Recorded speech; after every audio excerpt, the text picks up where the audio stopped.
D'abord, il y a les chanceux, ceux qui sont en Allemagne, fervents supporters anglais qui parfois n'ont pas hésité à utiliser des moyens de locomotion très british.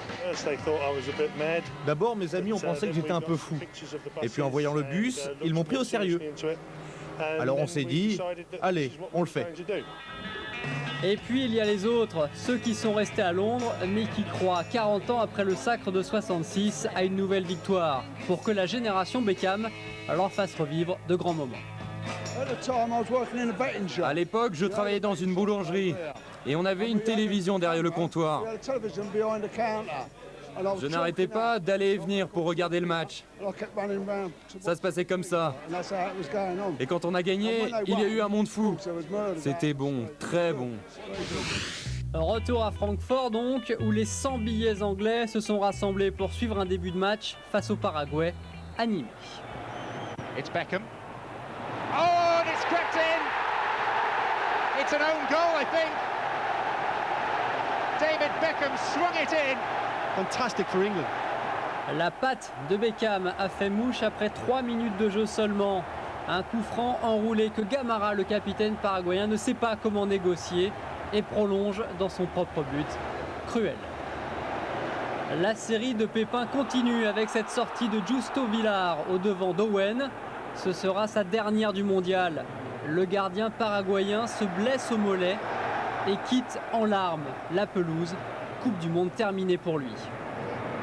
Elle commence en revanche très vite pour son remplaçant Bobadilla avec cette frappe lointaine de Lampard, bien captée.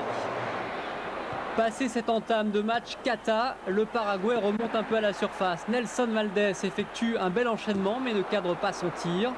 Et côté anglais, on est confiant mais critique.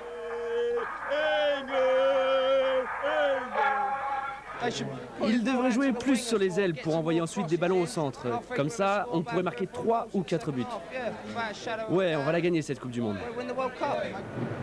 Visiblement, en deuxième période, les conseils londoniens n'ont pas atteint le continent. Au contraire, occasion nette pour les Paraguayens, Paredes. Et à nouveau, Nelson Valdés en solo, sans réussite pour l'attaquant du Werder de Brême. Côté anglais, l'absence de Rooney est criante et la chaleur étouffante semble peser. Le danger vient exclusivement du milieu et d'un homme en particulier, Frank Lampard. Par 2 fois sa frappe, mais Bobadilla à contribution. L'Angleterre à la peine s'impose quand même grâce à son but marqué très tôt. C'est pour l'instant tout ce qui compte. Je suis heureux. Bien sûr, on peut jouer beaucoup mieux, mais je suis content car on commence le tournoi avec 3 points, c'est très important. Mais les Anglais ne s'en cachent pas, Rooney leur manque. Oh oui, je suis inquiète. On a besoin de Rooney. Mais qui peut le remplacer? Oh, je ne sais pas. On ne remplace pas Rooney. Et en attendant le retour de son buteur, l'Angleterre avance prudemment. Le 4e match de ce mondial nous propose une affiche inédite. La Suède affronte Trinidad et Tobago. L'équipe des Caraïbes accède pour la première fois de son histoire à une phase finale. Elle est aussi le plus petit pays jamais représenté en Coupe du Monde. Les Scandinaves sont archi favoris et sont les premiers dangereux. 39e minute, frappe puissante de Wilhelmsson, bien détournée par Islop, le portier trinidadien. Le gardien de West Ham doit encore s'appliquer 2 minutes plus tard, cette fois-ci pour claquer cette frappe d'Ibrahimovic. L'attaquant de la Juventus Turin et des Suédois passablement énervés de ne pas avoir fait la différence à la mi-temps, 0-0 entre les deux équipes. Pourtant, le sort va mettre les Scandinaves dans les meilleures dispositions, 20 secondes à peine, et John se fait expulser pour un 2e carton jaune suite à cette faute sur Wilhelmsson. À 10 contre 11, les Trinidadiens vont faire plus que se défendre. Long dégagement de Islop, prolongé de la tête. Glenn récupère, le joueur n'hésite pas. Sa frappe vient s'écraser sur la transversale du gardien suédois.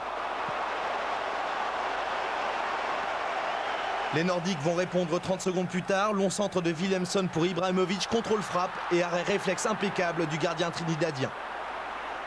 Islop qui sera même l'homme du match après avoir effectué un dernier sauvetage face à Albach. Ibrahimovic, lui, n'y pourra rien. Sa dernière tentative passe au-dessus du but. 0-0 score final, Trinidad et Tobago obtient son premier point en Coupe du Monde. Grâce à ce match nul, l'équipe des Caraïbes est 2e de son groupe à égalité avec les Suédois. L'Angleterre est première après sa victoire face au Paraguay.